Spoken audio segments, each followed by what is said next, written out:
Mah, Rani pergi dulu ya. Udah ditungguin Mas Bayu di luar, pamit Rani pada mamanya yang ada di kamar. Ya, Ran, terdengar sahutan dari mamanya, disertai deswahan. Rani menggelengkan kepala. Sudah 5 bulan terakhir ini, Rani selalu mendengar suara-suara seperti itu dari kamar mamanya, yang bahkan tak mengenal waktu. Terutama sejak mamanya menikah lagi dengan Pak Tarjo, seorang juragan yang kaya raya. Semuanya bermula dari meninggalnya Papa Rani 3 tahun lalu. Kehidupan mereka makin hari makin terasa kekurangannya, dari segi materi. Hingga suatu hari mamanya bertemu Pak Tarjo, yang merupakan tetangga di desa dulu. Pak Tarjo sukses dengan hidupnya sekarang. Punya usaha mebel di beberapa tempat, serta banyak usaha lainnya di desa dan kota tempat dia tinggal sekarang. Setelah bertukar kabar, mulailah Pak Tarjo sering mengunjungi Yana, Mama Rani. Singkat cerita, menikahlah Yana dengan Pak Tarjo.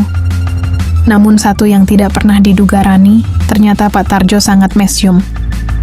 Tak kira dimanapun ia bersama Yana, Pak Tarjo paling sedikitnya akan memyuk, atau lainnya pada mamanya itu. Awalnya Rani merasa jengah dengan semua itu.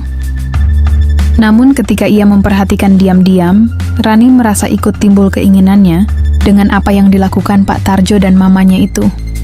Maka, Rani mulai terbiasa dengan kebiasaan mamanya dan Pak Tarjo yang sering mengurung diri di kamar, kapanpun itu. Seperti pagi itu, Rani yang sudah siap pergi bekerja, dan dijemput Bayu, pacarnya sejak kuliah, harus berpamitan pada mamanya yang sedang mendayung sampan dengan ayah tirinya itu. "Mamamu mana, Ran?" tanya Bayu yang menunggu Rani di teras. "Mama sibuk, Mas. Ayo berangkat." Rani masih malu untuk mengatakan hal sebenarnya pada Bayu tentang kebiasaan mama dan ayahnya. Sehingga dia tak banyak menjawab Bayu jika ditanya tentang mamanya. "Nanti malam kita makan di luar yuk, Ran." "Boleh, Mas. Mau jemput seperti jam biasanya, kan?" "Iya. Oh ya, kapan Mas bisa melamar kamu?" "Mas siapnya kapan?" "Besok juga siap kok." Rani merasa bahagia sekali. Keinginannya untuk menikah dengan Bayu akhirnya akan terlaksana. Setelah makan malam itu, Bayu pun menyampaikan niatnya pada Yana dan Pak Tarjo untuk meminang Rani. Kedua orang tua Rani sudah menyetujui niat mereka untuk menikah. Dan akhirnya, setelah mempersiapkan segala hal menyangkut pernikahan mereka, resmilah Rani menikah dengan Bayu 2 bulan kemudian. Malam pertama itu dilangsungkan di penginapan tempat resepsi pernikahan berlangsung. Dan, setelahnya, Bayu dan Rani akan tinggal bersama Yana, sebab Yana tak ingin jauh dari putrinya itu. Bayu tak keberatan. Meskipun ia sudah menyiapkan sebuah rumah untuk mereka tinggal berdua nanti, tapi, demi menghormati mertuanya dan menjaga perasaan Rani, dia menunda untuk membawa Rani ke rumah baru mereka. Yana dan Tarjo juga sepakat untuk menyembunyikan kebiasaan mereka skibidi papap yang tak kenal waktu. Tapi rupanya, itu hanya bisa bertahan dalam waktu beberapa minggu, di mana mereka bisa bersikap wajar. Suatu hari, Bayu yang pulang kerja agak awal, tak menaruh curiga saat pintu rumah tertutup tapi tak terkunci, sehingga ia bisa masuk tanpa memanggil ibu mertuanya. Tapi begitu masuk rumah, sebuah pemandangan yang tidak dia sangka sebelumnya terpampang di depan netranya. Netra Bayu terbelalak dan tak bisa berkata-kata. Sementara jantungnya berdegup kencang. Bayu tak melanjutkan langkahnya ke kamar. Dia berdiri terpaku memperhatikan mertuanya yang tengah skibidi papap di ruang tengah. Mereka tak menyadari kehadiran Bayu. Sementara Bayu memperhatikan jelas bagaimana ibu mertuanya yang tengah menatap langit-langit karena ulah ayah mertuanya. Perahu layar Tarjo itu melaju mondar-mandir pada pelabuhan yang dijaga Yana. Mereka selingi dengan saling memberi sambutan. Suara deswahan dan ceramah bersahutan silih berganti. Seketika Bayu merasakan aliran dirinya naik. Keinginan mulai mengelilingi dirinya. Bayu berdeswir hebat. Dan karena tak ingin kedua mertuanya menyadari kehadirannya, Bayu berbalik dan bergegas menuju kamarnya.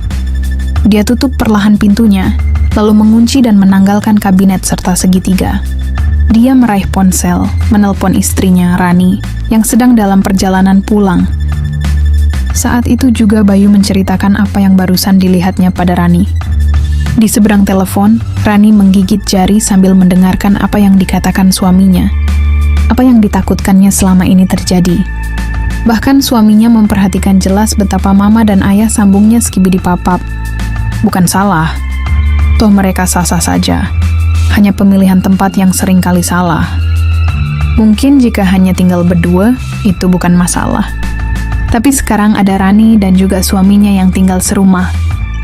Rani tidak tahu harus menjawab apa saat mendengarkan semua cerita Bayu. Entah bagaimana perasaan Bayu sekarang. Tapi Rani tak mendapati nada marah pada suaminya itu. Setelah sampai di rumah, Rani langsung masuk karena pintu tidak tertutup. Dia menengok ke arah ruang tengah, di mana sebelumnya Bayu melihat rapat paripurna ayah dan mamanya. Tapi tidak ada seorang pun di sana. Rani bergegas ke kamarnya. Ia mengetuk pintu dan Bayu menyambutnya. Tak menunggu lama, setelah pintu terkunci, pria itu memberi sambutan-sambutan pada istrinya dengan gianas. Dia tak sabaran meletakkan segitiga bermuda Rani. Sambil memberi sambutan, Rani gelagapan seketika. Memang benar mereka masih pengantin baru. Tapi sambutan yang diberikan Bayu itu begitu lain. Pasti semua karena terpicu siaran live orang tuanya. Rani ingin mengumpat, tapi ia juga larut dalam sambutan dari suaminya yang sedikit tergesa-gesa, namun Rani tahu suaminya sudah menunggunya sejak tadi. Sehingga ia biarkan Bayu melajukan perahunya tanpa ancang-ancang terlebih dahulu. Ran, apa mama dan ayah sudah biasa kaya tadi? Maksudku tempatnya? Sebenarnya aku juga nggak tahu pasti, Mas. Cuman selama ini yang aku tahu, ya cuman di Hamar. Aku malah baru dengar dari Mas kalau mereka di ruang tengah juga. Bayu tak menjawab, tapi tetap melajukan perahunya. Pikirannya masih membayangkan skibidi papap mama dan ayah mertuanya. Tapi tiba-tiba, sekelebat pikiran iseng melintas di benak Bayu. Seperti apa sih bencananya kalau dengan mama mertuanya? Membayangkan hal itu membuat perahu layarnya makin hormat. Rani yang merasakan perubahan itu kembali menyambut niat mulia suaminya. Sampai akhirnya keduanya sama-sama tiba di tujuan utama. Malam harinya, mereka makan malam sekeluarga. Bayu sering sekali melirik Yana, yang malam itu menggunakan daster seperti biasa. Tampak biasa, tapi netra Bayu bisa membayangkan apa yang ada di baliknya. Akibatnya, ia makan hanya sekedar menyuap, tanpa merasakan rasa masakan. Selesai makan, Bayu berusaha mengalihkan pikirannya. Tapi tak sepenuhnya berhasil, sampai dia sedikit kesulitan memejamkan mata. Selang beberapa hari kemudian, Bayu kembali mendapat sajian indah dari mama mertuanya. Saat itu, Rani masih lembur di kantor. Sedang Bayu yang pulang lebih dulu, dibukakan pintu oleh Yana yang menggunakan hanbok. Rupanya mama mertuanya itu baru selesai mandi. Maaf Ma. Bayu ketuk pintunya agak keras.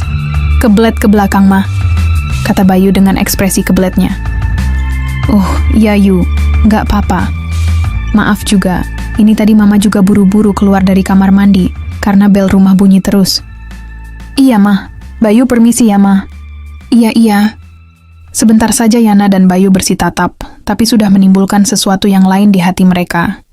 Bayu memang tak menoleh langsung ke arah Yana, namun lika-liku mama mertuanya itu tersimpan jelas di ingatannya. Anugerah yang seolah menyapa dari balik hanbok, bukan hal yang mudah dilupakan oleh Bayu. Makin besar saja cobaan dari Yana kepada Bayu. Demikian pula yang terjadi pada Yana. Kejadian sore hari antara dia dan menantunya itu meninggalkan kesan bahwa dirinya masih menarik perhatian pria. Bukan hanya Tarjo yang usianya lebih tua darinya, tapi Bayu, pria yang jauh lebih muda darinya pun sepertinya juga seperti itu. Yana pun makin percaya diri. Dan sejak kejadian itu, dia makin sering tampil lain dan terbuka, seolah menyampaikan pada dua pria di rumah, jika ia sungguh masih ada daya indahnya. Mah, pakaian mama agak sopan dikit kenapa? Malu sama Mas Bayu. Loh, kenapa memangnya Ran? Mama kan gini untuk suami mama. Memangnya salah? Tapi kan di rumah ini ada Mas Bayu juga, Ma. Gini ya Ran, mama gak ada niat sama suamimu. Kalau kamu mau, kamu kan bisa juga seperti mama supaya Bayu kesemsem. Tapi Ma, kan ada ayah Tarjo. Halah, cuek saja. Toh ayah Tarjo kesemsemnya sama Mama. Akhirnya Rani mulai mempertimbangkan kata-kata Yana.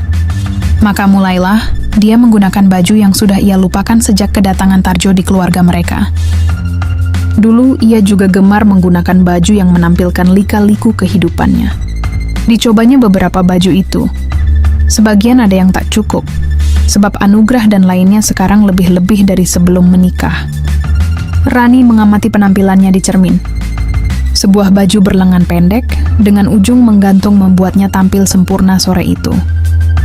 Setidaknya saat itu ia ingin menunjukkan pada Bayu jika ia bisa tampil seperti mamanya juga.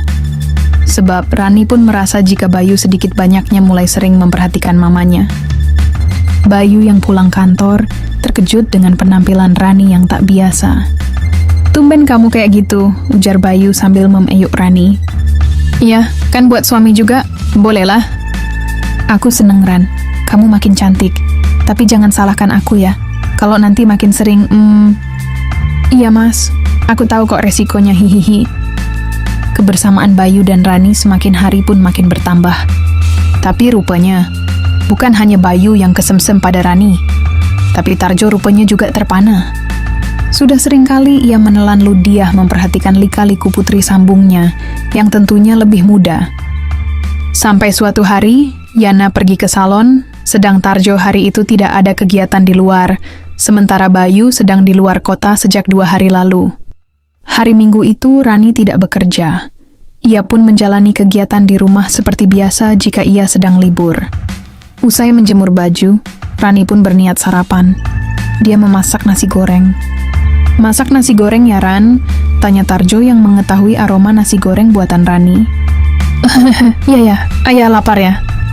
"Iya, sekalian buatkan kopi ya." "Iya ya." Rani tak menyadari jika Tarjo memperhatikan lika-liku putri sambungnya dari belakang. Pria itu duduk di kursi makan, sambil sesekali mengambil perahunya yang bersembunyi di balik sarung. Perahunya sudah hormat, apalagi saat Rani duduk mengambil piring. Rani yang berbalik dan meletakkan piring berisi nasi goreng di hadapan Tarjo, sedikit terkejut mendapati ayah sambungnya itu menatapnya agak lain. Senyumannya sudah menandakan jika pria itu sedang timbul keinginannya. Rani menjadi sedikit gugup, tapi ia coba bersikap biasa. Saat ia duduk di depan Tarjo, netra pria itu tak berkedip memperhatikan anugerah putri sambungnya. Rani yang saat itu menggunakan kaos sederhana, sungguh merasa tak nyaman. Ia menyuap nasinya perlahan, meski rasanya mengganjal di tenggorokannya. Rani meminum air putih di gelasnya. Namun entah bagaimana, air dalam gelas itu malah tumpah. Tarjo tersenyum membuat Rani semakin gugup. "Hati-hati kalau minum Ran," ujar Tarjo. "Iya ya," jawab Rani sambil mencoba tak mempedulikan Tarjo. Ia teruskan makannya, lalu bergegas menuju wastafel, mencuci piring dan peralatan dapur di sana. "Ayah titip piring kotor juga ya," kata Tarjo yang tiba-tiba sudah berada di belakang Rani. Rani tersentak kaget.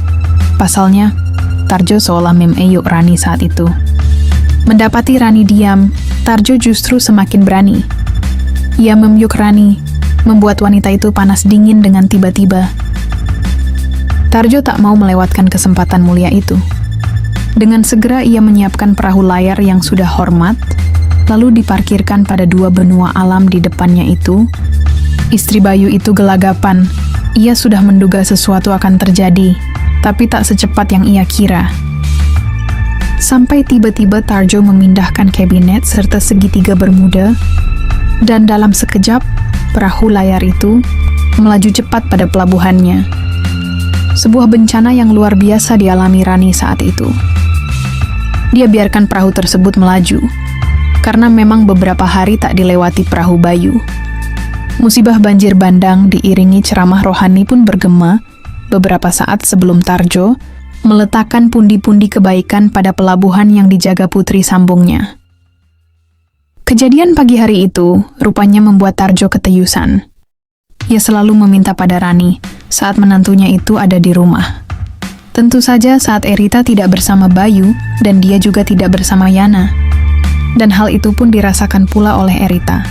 Dia mulai terbiasa dan senantiasa mengiyakan keinginan ayah sambungnya.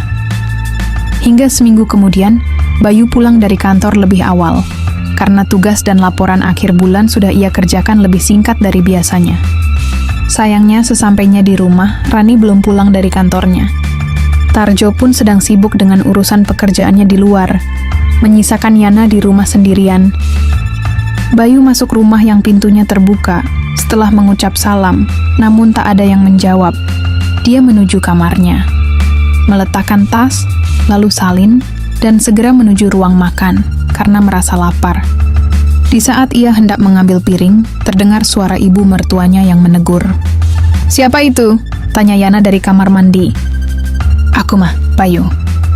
Yana terlanjur keluar dari kamar mandi, meski mendengar suara sahutan dari menantunya. Dia lupa, jika saat itu hanya menggunakan hanbok saja. "Oh, kamu Yu, kok sudah pulang?" Rani bilang, "Kamu pulangnya malam?" "Iya, Ma. Niatnya mau ngasih kejutan aja sama dia." Mata Bayu menatap lika-liku mamah mertuanya. Sementara Yana yang menyadarinya, buru-buru berbalik menuju kamar mandi. Tapi naas, pada saat melangkah, tanpa sengaja kakinya terpeleset air yang menggenang sampai hampir saja terjatuh. Beruntung dengan sigap Bayu menolongnya. Yana tak jadi jatuh, tapi hanboknya yang jatuh di lantai. Sontak Yana kaget, bahkan tak tahu harus bagaimana. Tapi Bayu segera menguasai situasi. Dia lantas mengambilnya, tapi anehnya, ia tak memberikan atau mengembalikan hanbok itu pada tempat semula. Bayu justru tetap duduk, memperhatikan rerumputan padang Sahara Arabia. Begitu gersang dan sangat berbeda dengan rumput ladang istrinya. Tanpa Yana sadari, Bayu lantas mendekatkan wajah dan memberi perhatian pada bidang tersebut. Hampir saja Yana kehilangan keseimbangan, karena yang terjadi sungguh di luar dugaan. Ia menyandarkan diri pada dinding. Tapi anehnya, apa yang dikerjakan Bayu sama sekali tak membuatnya marah. Sebab ia juga pernah memandang lebih pada menantunya itu. Yana justru menyiapkan sajian itu pada menantunya. "Di sana aja, Ma," ujar Bayu sambil menunjuk salah satu ruangan di rumahnya. "Tapi Yu..." "Udah terlanjur hormat, Ma," sahut Bayu sambil memberitahu penampakan perahu layarnya. "Tapi pintunya..." ujar Yana yang memberitahu jika pintu belum dikunci. Bayu lantas tersenyum sebelum akhirnya mengunci pintu. Setelah ia kembali, rupanya Yana sudah tak ada di tempat semula. Bayu lantas melangkah ke kamar mertuanya. Dan rupanya benar, Yana sudah berada di sana dengan sajian-sajian istimewanya. Sore yang indah. Niat memberi kejutan pada Rani, malah mendapat kejutan dari mamanya Rani. Bayu sudah membuat Yana sesenangan dengan segala perhatiannya. Tak hanya Bayu, Yana pun juga demikian. Ia mengambil perahu hormat tersebut lalu memberi perhatian lainnya. Beda orang, beda juga bencananya batin Bayu. Setelah rampung, Bayu pun meletakkan perahu layar pada pelabuhan tersebut. Pelabuhan yang usianya 20 tahun lebih tua darinya itu. Tapi bencananya tak kalah dengan pelabuhan istrinya. Sambil memberi sambutan, ia lajukan perahu itu sesuai keinginannya. Banjir bandang pun melanda sebelum akhirnya, keduanya pun tiba pada tujuan yang sebenarnya. "Yu, kalau setelah ini Mama ada masalah lagi, boleh nggak Mama tanya Yana sambil menatap cicak di langit-langit kamar. "Apa perlu Bayu jawab, Mah?" sahut Bayu sambil tersenyum, dan Yana pun mengerti arti jawaban menantunya itu. Hari sudah beranjak senja. Mereka berpisah sebelum Tarjo dan Rani datang. Di luar kamar Yana, Bayu mengambil kembali hanbok yang tadi sempat diambilnya, lalu meletakkan kembali pada tempatnya. Mengingat peristiwa bersama ibu mertuanya, Bayu tersenyum sendiri. Sambil berjalan menuju kamarnya, ia mendengar perutnya keroncongan. Ia bahkan melupakan rasa laparnya tadi, begitu bertemu ibu mertuanya itu. Malam pun tiba, Rani dan Tarjo sudah pulang ke rumah. Rani sudah menemui Bayu yang menyambutnya dengan senyuman biasa.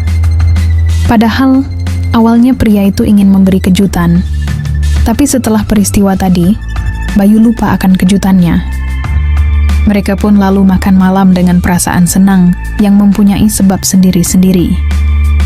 Malam itu, Bayu tak menunaikan kewajibannya pada Rani dengan alasan lelah. Sebenarnya Bayu tidak bohong, ia memang lelah. Lelah setelah perjalanan jauh mendayung sampan bersama mertuanya. Hari pun berganti minggu, dan minggu berganti bulan. Meski Rani dan Bayu masih aktif menunaikan kewajiban malam mereka, tapi keduanya juga menyelingi skipidipap dengan Tarjo dan Yana. Sampai suatu hari, Rani pulang kerja lebih awal karena merasa tidak enak badan. Suhunya meninggi dan kepalanya pusing. Yana merawat putrinya dengan penuh kasih sayang. Sementara Bayu yang dikabari jika istrinya sedang sakit, segera melaju pulang. Tarjo yang hari itu sedang ada kegiatan di luar pun memutuskan pulang saat Rani lebih dulu mengabari sebelum sampai di rumah. Karena sampai malam tak juga turun demamnya, akhirnya Rani dilarikan ke rumah sakit. Setelah mendapat penanganan dari dokter dan pemeriksaan menyeluruh, dokter mengatakan jika Rani tengah halim. Rani terlihat bahagia, begitupun Bayu. Tarjo pun wajahnya nampak sumringah, sebab ia merasa ikut andil dalam rapat paripurna itu. Tapi berbeda dengan Yana yang sering terlihat murung.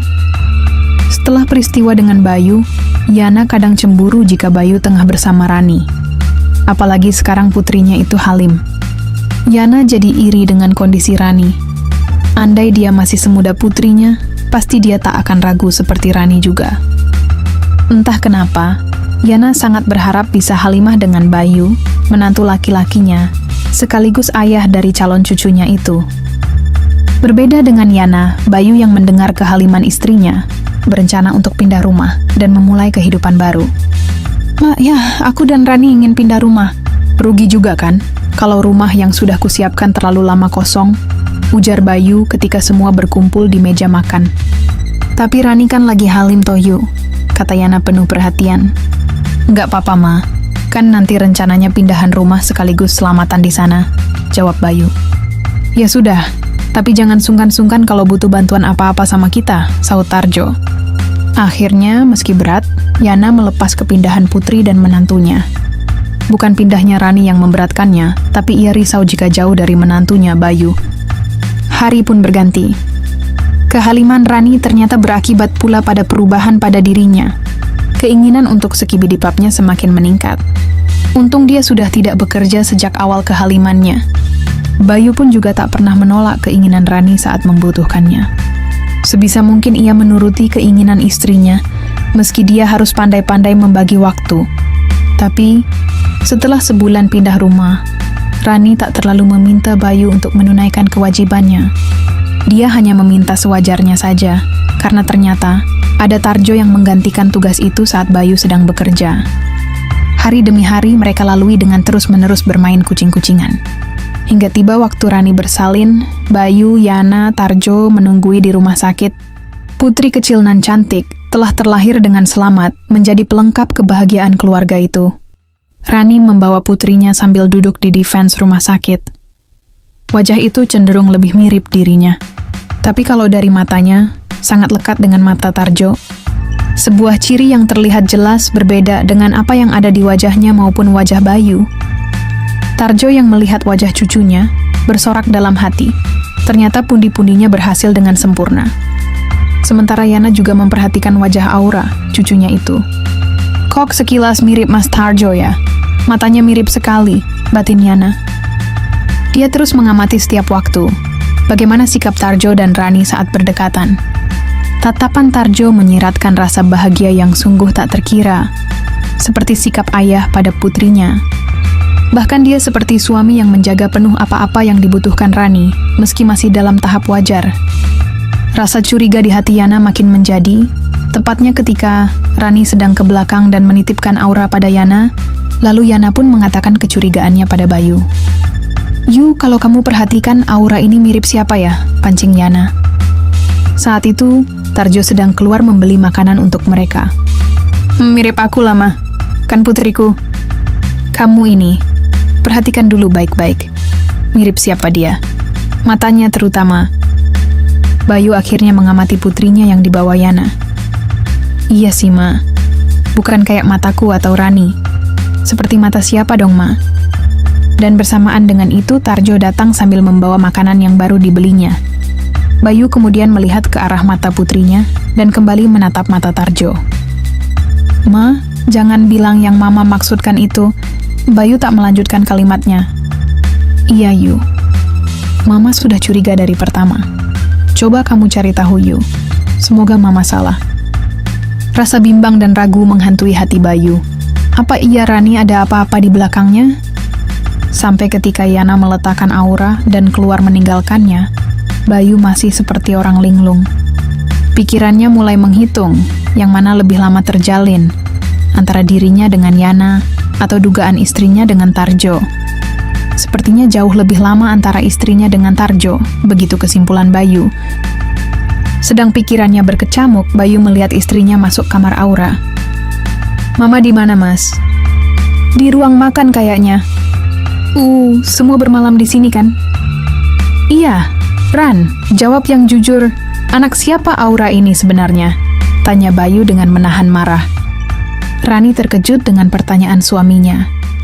Ia sedikit gemetar mendengarnya. Dia khawatir jika Bayu tahu siapa ayah dari Aura yang sebenarnya. "Apa maksud Mas tanya begitu?" "Tentu saja Aura adalah anak kita," jawab Rani dengan wajah tegang.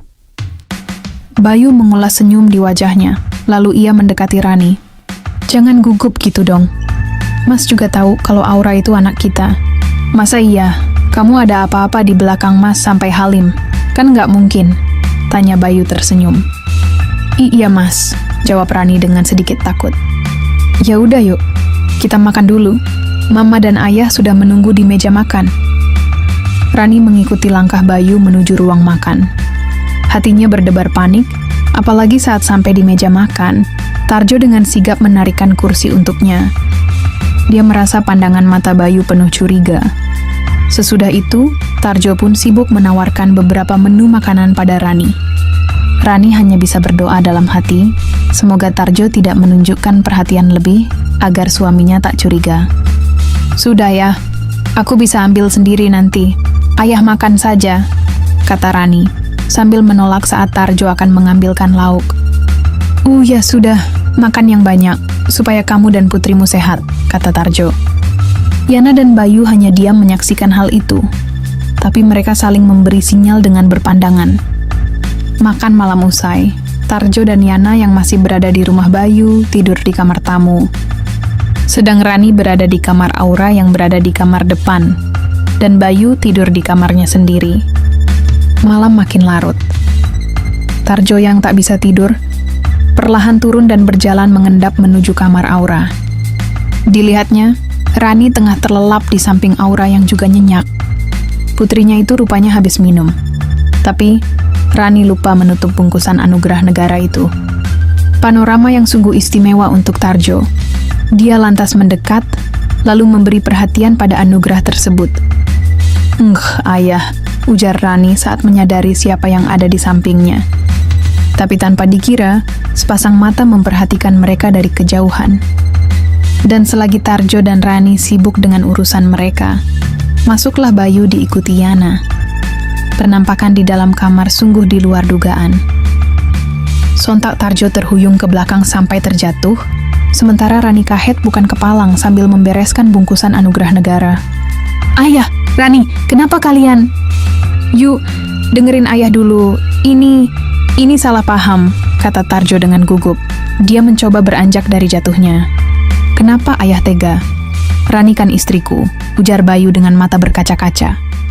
Namun secara bersamaan seketika Bayu juga teringat jika ia pun ada apa-apa dengan mama mertuanya. Saat itu juga akhirnya, Bayu pun mengakui keakrabannya dengan sang mertua. Tak peduli jika Rani kecewa, toh Bayu juga yakin jika dia bukanlah ayah dari putri Rani. Pada akhirnya, baik Rani dan Bayu memutuskan berpisah, begitupun dengan Tarjo dan Yana. Dan setelah perpisahan tersebut, Tarjo akhirnya menikah dengan Rani. Begitu pula dengan Bayu yang juga memilih Yana menjadi istrinya. Tak ada dari mereka yang saling membenci. Dan untuk menjaga keutuhan rumah tangga masing-masing, Bayu pindah ke rumah barunya. Sementara Rani tetap tinggal di rumah lama bersama Tarjo, yang dulu pernah menjadi ayah sambungnya.